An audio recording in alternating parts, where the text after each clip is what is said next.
Welcome back to another episode of the Moto Marketing Podcast. I'm your host, Luke Nestler.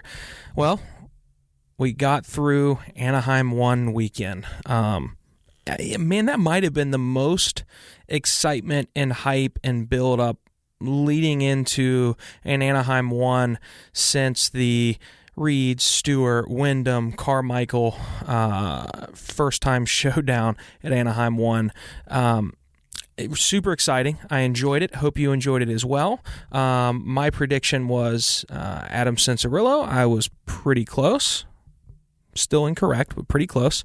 Really enjoyed it, and I'm looking forward to St. Louis. So we're off to a great start for the Supercross season, and we've got another episode that I think you'll enjoy.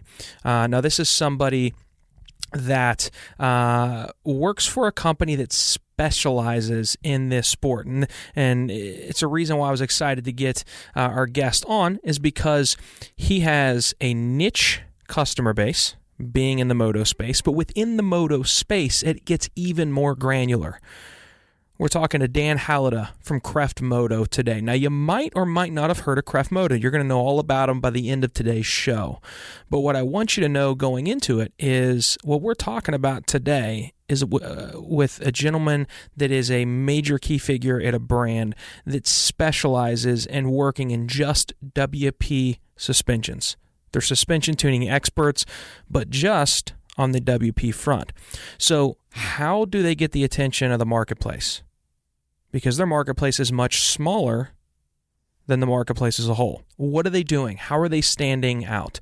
What are they doing to take it to the next level going from 2019 to 2020 and beyond? Dan Hallada has a really extensive background, a rich heritage and tradition of working in the sport. Somebody I think you're going to enjoy hearing from, somebody that I have a lot of respect for. We do a lot of work together, and I was excited to have him on the show. So enjoy the show. Enjoy the St. Louis Supercross this weekend. I can't wait. Can't wait for you to listen to this episode. Hey, if you have questions, don't forget to send them to questions at motomarketingpodcast.com. Again, it's questions at motomarketingpodcast.com. I'll shoot you a personal response, and we will answer it on one of these shows. Enjoy the episode. Welcome to the Moto Marketing Podcast, presented by RacerX, the podcast for moto industry professionals, entrepreneurs, and riders. If you want to grow your brand and business in today's digital-first world, you have to know how to turn a stranger into a fan, turn a like into a customer. You have to know how to turn attention into dollars.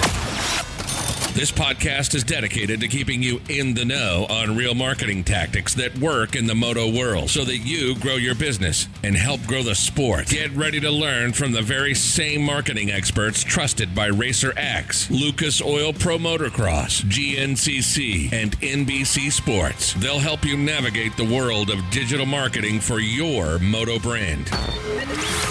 This is the Moto Marketing Podcast. Presented by RacerX. All right, welcome back to the Moto Marketing Podcast. Super excited about our guest today, Dan Hallada from Kreft Moto, as well as Cushcore. Dan's got a pretty awesome background we're going to get into a little bit. We're going to talk about Kreft. Kreft is a brand that, depending on the manufacturer, the brand of bike that you ride, you're probably extremely familiar with them, or you might not have ever heard of them. We're going to talk about them today. They're doing some pretty unique things in the moto space. But Dan, man, it's a pleasure to have you on. Thanks for joining me today. Yeah, thanks for having me. Yeah, absolutely. So Dan and I know each other because, Dan, you're a client of my company, Impact Media, but not with Kreft. It's actually Cushcore, which is a foam insert for mountain bikes, for mountain bike tires, and we're both fans and passionate about the mountain bike space. But that's how we initially met. But it was funny how I discovered Kreft. You had never even brought it up to us, and one of my account executives that actually kind of solidified the deal deal with Cushcore, she was going through doing her normal thing and found Kreft. And then she realized that your face was on the Kreft website. And then we just started digging deeper. And then kind of here we are today. So you've caught me up to speed on what it is. But before we dive into Kreft and we talk about what you guys are doing and really where your specialty lies and how you're getting that out there and really positioning yourselves as the experts that you are, I want to take a step back. Talk to me a little bit about yourself. I know you did some stuff for a long time with Honda and the off-road performance product space. Talk to us a little bit about that. Yeah, sure. I worked at Honda R&D for nearly 20 years. And I grew up riding dirt bikes, racing BMX, and, that kind of evolved to mountain bikes and motocross, et cetera. But, I had kind of stumbled onto this job at Honda. I have a degree in engineering, and I used that for the first 5 years out of college. But then I saw this opportunity at Honda, and, it's as long as I can remember, I just love anything with two wheels. And so having that opportunity and the globe's biggest motorcycle manufacturer was just amazing. And what I did there was was in the product development space. And what they call the position is product planning. And so, I worked in all the different segments that Honda has, ATVs, dirt bikes, street bikes, scooters, watercraft, and even, investigations of snowmobiles and mountain bikes. They even did a small investigation there. And so my role was to dive in and understand the market and customer, and then make product proposals that here's what the consumer would like, here's what would sell, here's the features that it needs, the performance that it needs, and here's how many we think we can sell, and that type of thing. And then once that plan is approved, then we worked with the engineering side to develop those products and make sure they stay true to concept. So like I said, I was there 17 years, and I loved that job. Awesome company. But, our office was based in Los Angeles. And even though I grew up in Southern California, my wife and I wanted to, we wanted to move to a little smaller, quieter area, less congestion, get off the freeway. Yeah. And we had always loved Bend, Oregon. It's kind of a place we'd come vacation to ride mountain bikes together. And we just one day decided to make the switch. At the same time, working for a Japanese global corporation, well, it's great. There's some caveats there too, and some limitations. So I was hungry to find something, small that I could help make grow. Which is so kind of, is that where you had met Adam? Krefting, so, which we'll get into as far as Kreft, but that you and Adam met in Bend, Oregon, right? That is correct. Before we get into that, you might be the only person I know, the only engineer, because you have an engineering degree from San Diego State University. All these weird things that you didn't know I know about you, I know because it's on the Kreft Moto website. Right. So you might be the only person that I have ever met that has an engineering degree that is the marketing guy at two different companies. How did you just? How the hell did that happen? Did you just decide, engineering people are not my people? Yeah, no, not exactly.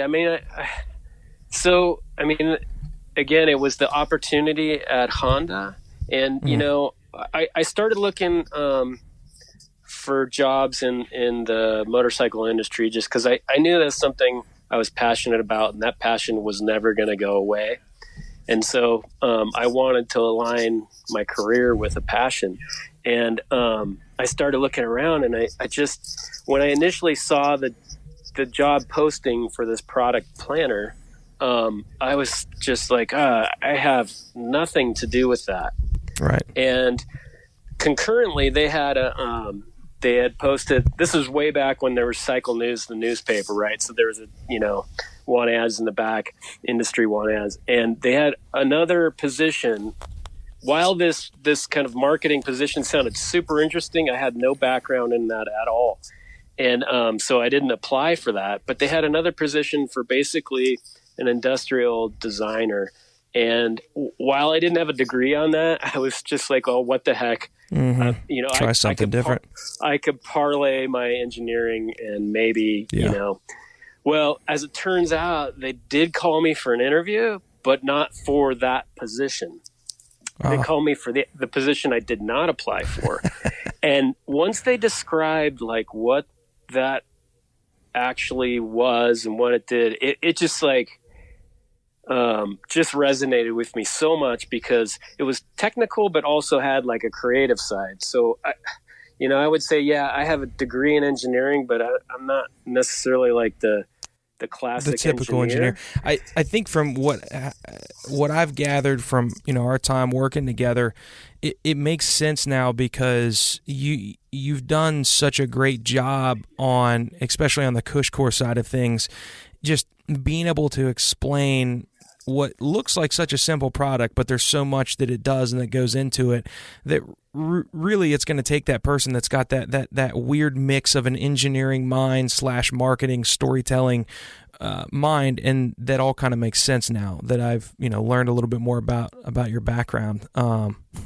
That's crazy how the one path leads to another, and it's where you're at now. So talk to me about what came first. Was it Kreft that led to Cushcore? Was it Cushcore that led to Kreft? Or did you just meet this random guy named Adam Krefting and he's like, hey, I've got these 2 really cool companies I want you to come work for? Yeah. So, it's actually kind of an interesting story that like I said, at one point we just decided to move to Bend. And in fact, while I was working at Honda in LA, my wife got a job. She's a nurse, and she got a job at the hospital up here. We bought a house. I moved her and my son up here, and I stayed behind while I started looking for work in Bend. And Bend's a pretty small town. There's not a lot of jobs, so it was going to take a while.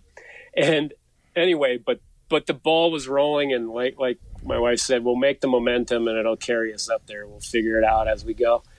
And we did that, and I, of course, didn't tell Honda while I was looking around. And, I didn't know what I was going to do. I like I said, I was like, well, maybe in the end I'll just like work at Home Depot, or I don't know, right? And I also thought like, well, this is likely I'm leaving the industry I love. Also, you thought you were done with, you thought moving to Bend would be the end of it, because I guess there's not a big moto-rich community up there. There's a moto community, but there's not like a moto industry, right? All that is in. So you thought going to there, you're leaving Honda, you're pretty much at the pinnacle of. Anybody as a kid dreams to work for Honda pretty much. So you thought leaving there, it's on to the next thing. Yeah. And so in the end, what happened is there's an organization here called EDCO. It's Economic Development of Central Oregon. It's an organization that helps businesses move here and helps businesses grow that are based here, that type of thing. And so I got hooked up with the director, Roger Lee, and he said, yeah, come down and, we can talk and I can get to know you better. So I went down to their office, and, it's not an interview or anything. We're just talking, and I'm, Honda R&D, motorcycles, blah, blah, blah. And his colleague walked past and said, did you say motorcycles? And I said, yeah, I did. And he's like, there's this company, Kreft Moto, that's moving here in June. And this must have been like May or something like that of 2016. And I'm like, well, here's my resume, here's my phone number. Definitely put us in touch. So Adam hadn't even made it to Oregon yet. No. Oh, wow. So yeah, and I can get into the total background of Kreft Moto too, but just to finish this little tidbit. So he is moving the company Well, he started the company in his garage in Durango. He and his wife moved to Austin, Texas while she was going to grad school. And then they wanted to get back to a mountain town, and they picked Bend at basically the same time as you guys. He put me in touch with Adam, and we spoke on the phone, and it was like immediately I knew Adam was highly intelligent, and it was really exciting because he said, I have this Kreft Moto is a suspension tuning company that I'm moving to Bend, but I also have this mountain bike product that I want to launch, and I need help with that as well. And like I said, I was hungry for exactly that. And the fact that both companies were aligned with my passion, it was like, I was so excited. And then the next thing he said, think about the lowest possible wage you'd accept and then call me on Monday. And so That's amazing. I did, and he lowballed me. and I went for it anyway, just because of the opportunity, and I believed in Adam. And then, the other thing too is like with the mountain bike product, he said, I can't tell you what it is until you sign on. Yeah. And so Kreft was before Cushcore. Absolutely. Got it. Yeah. So let's. All right. So I should have done this at the very beginning. We kind of got into the weeds. Let's take a step back really quick. Kreft. What is Kreft for somebody that might not have heard of it? It's obviously short for Adam's last name, which is Krefting. What is Kreft Moto? So Kreft Moto is a suspension tuning company that specializes in WP suspension and off-road performance motorcycles. So that means KTMs and Husqvarnas, and we only work on bikes we ride and race ourselves. So that means 125 through, we say, like 530 or 500 performance off-road bikes. So motocross, enduro, hare scrambles, that type of area, where we don't dabble in adventure bikes or street bikes or supermoto or anything, because we don't do that ourselves. So you stick to what you guys know. You're working on the products that you guys are riding daily and specialize in, and not just the size and the style, but the manufacturer. What was there a reason why you guys chose Husky and KTM and didn't venture out to other manufacturers? Well, yeah, I mean, the main thing with that is like, as a small company, you don't want it's a strategic decision to not dilute your R&D resources across, too many brands and too many styles and et cetera. So, this is all of our R&D is very focused, and we think we're the experts on what we do, instead of being like, decent or good on a wide variety of things. We're like the best at what we do. Yeah. And the main reason for choosing WP suspension is like, first of all, it's kind of like what what Adam was riding and racing at the time he started, and then it's a super popular brand in the off-road segment, and the suspension also had room for improvement. And so that's the opportunity. And now, in fact, part of the story is like this year we became basically affiliated with WP. So we're an official authorized WP center.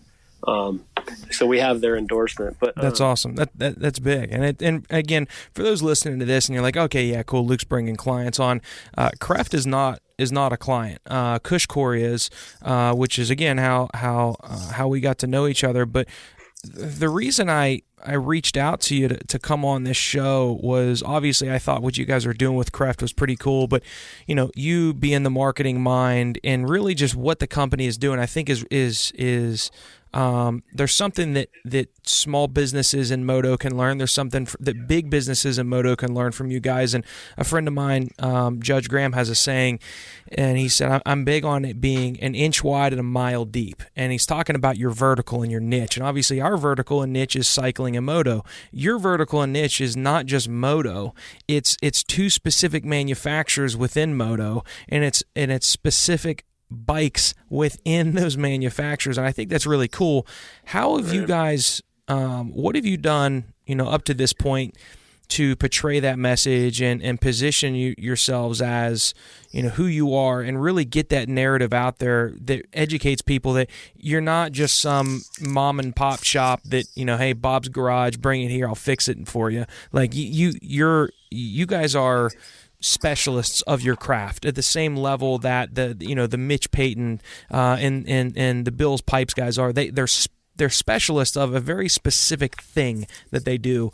You guys are as well. What have you and Adam and your team done to really get that message out?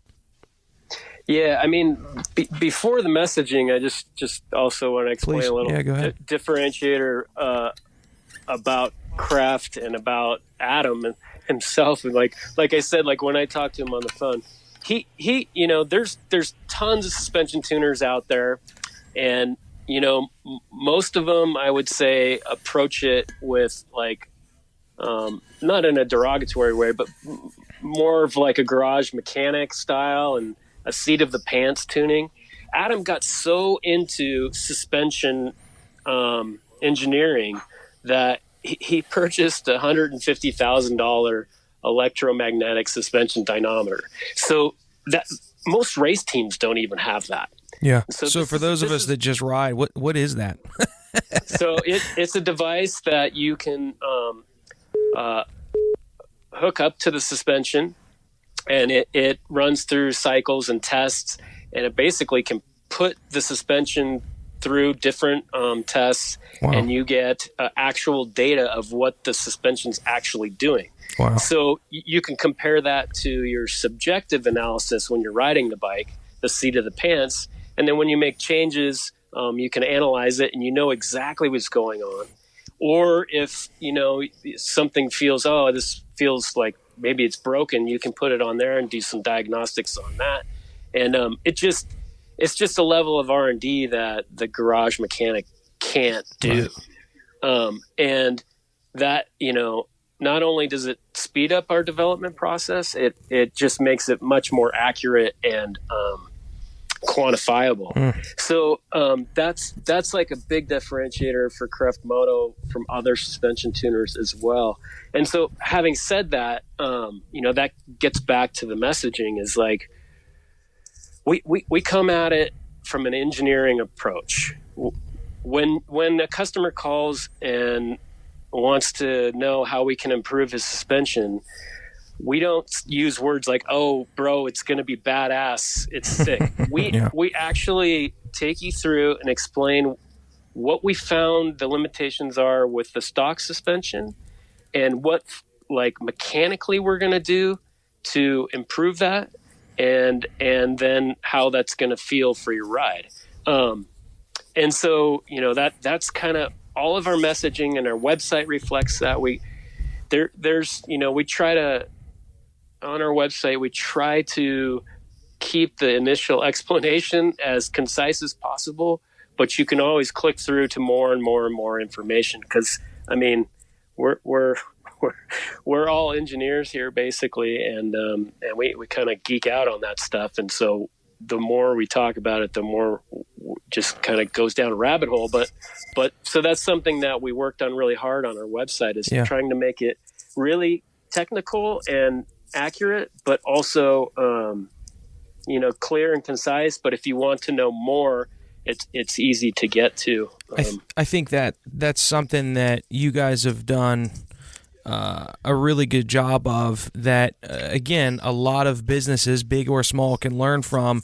And it's what's what's your key differentiator? What's your value prop that makes you different than all the other suspension tuners out there, and not leaving it up to the customer to hopefully figure it out? So whether you're running an ad in Racer X or on their website, whether you're running a billboard on the 405, or whether you're running Facebook and Instagram ads, it needs to, that message needs to be crystal clear. I mean, since this is a marketing podcast, obviously diving a little bit deeper into your messaging on that, you guys really explaining that to the potential customer so that when they see it, it immediately clicks. Okay, this is the difference between this company and, my local dealer or the other guy that I could ship my stuff out to. What are some of the things that you guys have done in the past, whether it be, on Facebook or other types of advertising or trade shows? Like what are some of the things beyond your website that you've done to get that message out there? And I know, and we've had this conversation, so don't feel bad admitting this. Like, I know you guys are wanting to do more. Like, you're not here to say, I am the all-time god of marketing. We've done everything we can do. Like, I know you guys want to do more. Absolutely. So what are you doing now, and what would you like to do a better job of moving forward? Well, I mean, it wasn't that long ago where the company was literally just Adam in his garage, right? Right. When I joined Adam, there was 3 of us. There was Adam, myself, and a technician. We've grown now. We have 1, 2, 3, 4. Well, we have like 10 or 11 staff now. So the main thing is like, the initially the company just relied on word of mouth, and the KTM Talk forum was really powerful for the beginning of the company, and now if you Google KTM suspension or you search KTM suspension on KTM Talk, Kreft will definitely come up, and so that reputation started growing from there.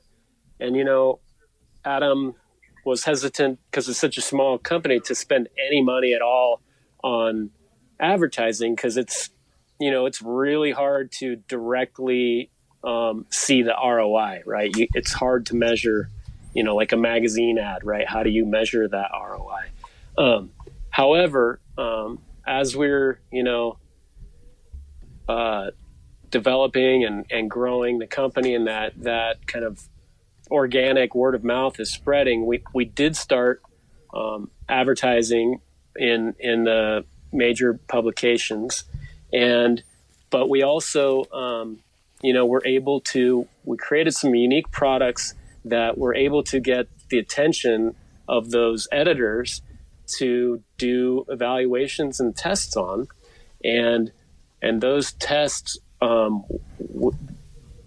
we have always gotten stellar reviews. So then that spreads, right? And then when you do place an ad, they're like, oh yeah, I read about Kreft Moto, and then you see the ad, and it just kind of keeps the momentum going. And then again, Moto is like a community for sure, and the word spreads from there. So, I mean, like, just as an example, we had Racer X did a garage build with Kreft Moto suspension, and Pingree really loved our suspension. And, he told people, his friends, and then they call us, and then we do their suspension, and then they tell friends, right? So It's not really marketing, but the marketing part of that was like convincing the magazine to give us a shot, right? Sure. And with Racer X, I mean, like myself, when I met Adam, I had never heard of Kreft Moto, and then when I approached David, we had like a common friend, so I had met him when I was at Honda, and in fact, then after I kind of got to know him through our friend Kevin, then Honda hired him to do like a motocross school for like employees. And so I got to know David a little bit through that. And then when I contacted him, I'm like, I don't even know if you remember me, but I'm not at Honda anymore, and I'm at this company, Kreft Moto, and I want to get you on our suspension. And he was kind of like, well, yeah, I remember you, but I have never heard of Kreft. And I convinced him to give us a shot, and that created a lot of momentum. And I think why I was able to convince him to give us a shot is back to that engineering approach. I was able to explain what we're doing that's different, and at the time is our product called Revalve Control, and how our technology is different and what's different about our company, the suspension dyno and all of that. And he gave us a shot, and he loved our suspension, and that, that kind of got the ball, jump started everything. Yeah. And then that also really, Adam hadn't really done any kind of, let's say, marketing in the motocross space. It was mostly, he was doing motocross tuning, but he was more well known in kind of hair scrambles, GNCC, and enduro racing. But that kind of broke us into that more, and it's grown from there for sure. Yeah, again, it goes back to everything you're saying. It's you made it a priority to make sure that whether you're explaining this to people or putting it in your advertising, really keying in on this is what makes us different. And something else that you had mentioned, that there's so much confusion around, that I want to use your example to clear up, and it's, what should I expect from different forms of advertising? Should I advertise in a magazine? Should I use Facebook? Should I use Google? Should I do billboards? It's understanding that marketing is not just this one thing, that it works the same everywhere.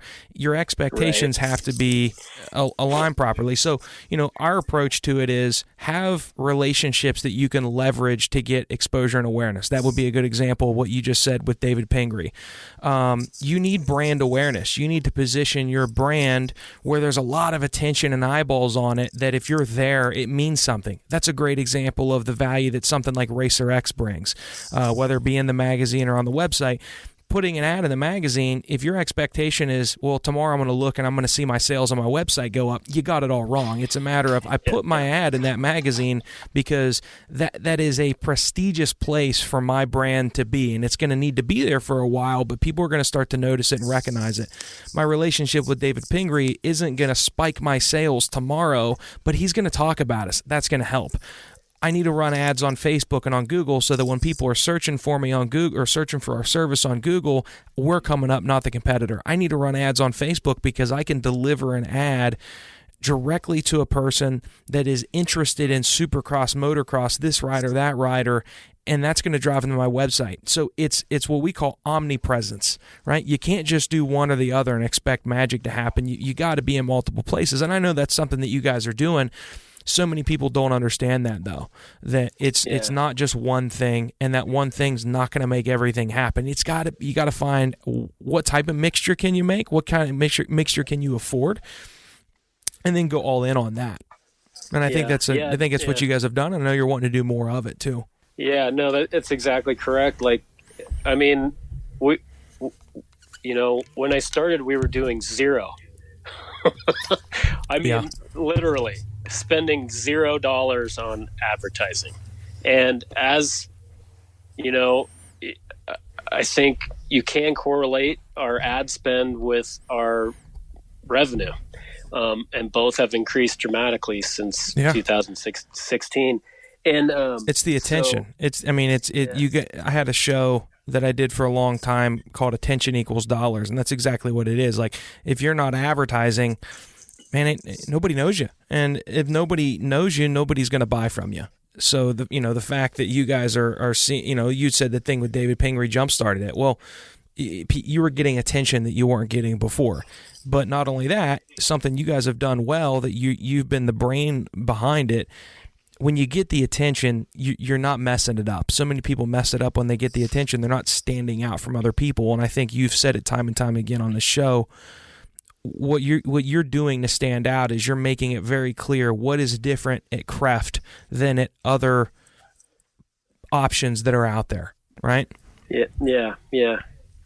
Certainly that's what we're trying to do. And we're still a small company, but we're the goal is or the view, how we view our company is like, we're going from the DIY into a world-class company. That's the target. And yeah, that's awesome. And we keep growing. And I mean, Adam was kind of doing it anyway, but like, in Japanese companies, they talk about Kaizen, right? And it it sounds like a little bit cheesy, but it's true. We try to just continually improve everything. We don't want to sit still.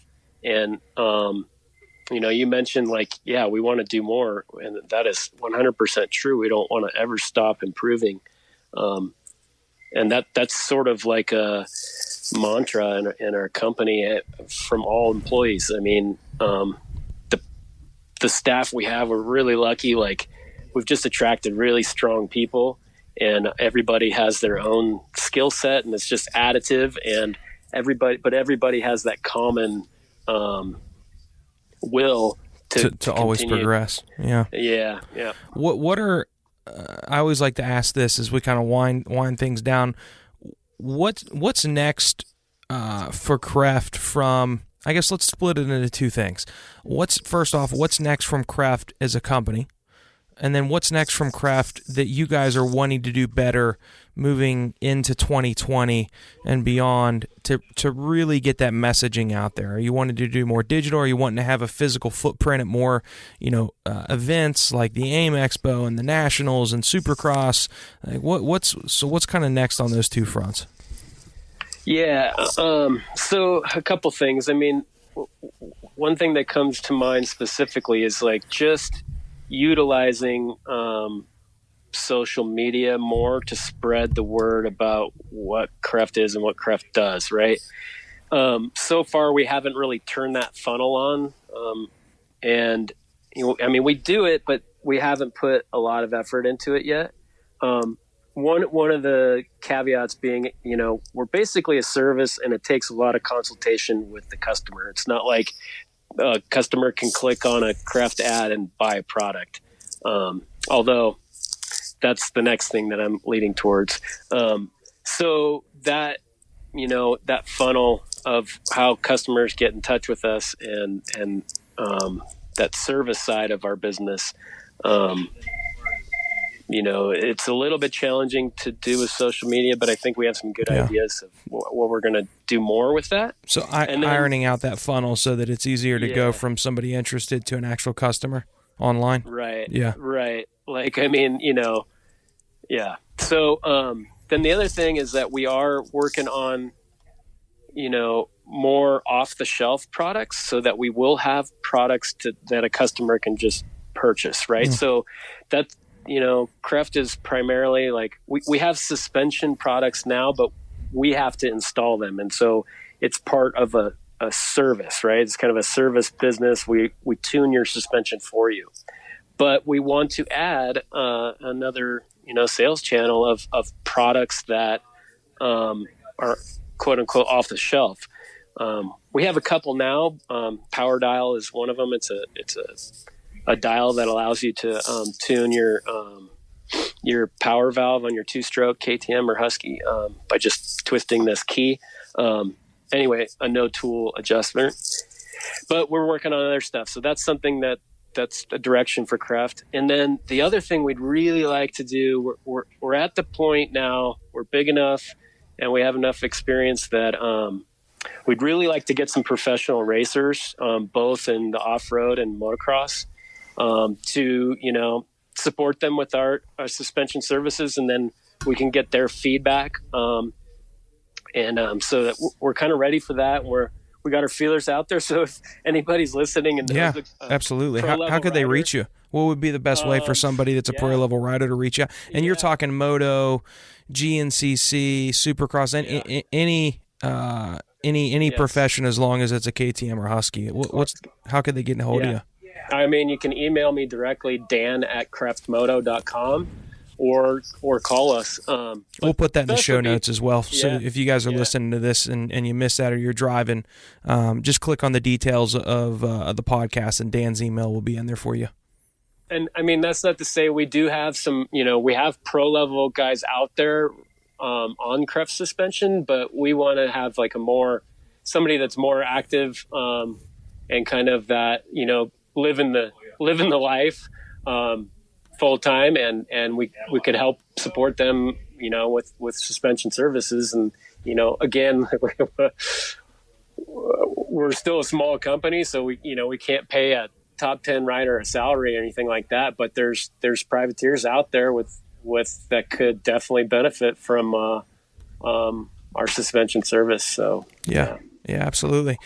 Well, I think what you guys are doing is pretty remarkable as far as, again, you've really chosen a specific thing and you've gone all in on it, an inch wide and a mile deep. And you've done a great job of positioning that. And what's cool is you've done a great job, but every time you and I talk, like you're looking to progress and do more as far as how can you get the brand out there? How can you get more exposure? How can you test different things? You guys are never complacent really with anything that you do, especially the marketing. So, definitely a lot to be learned from it. I guess let's end with this, since we are coming up on the Supercross season.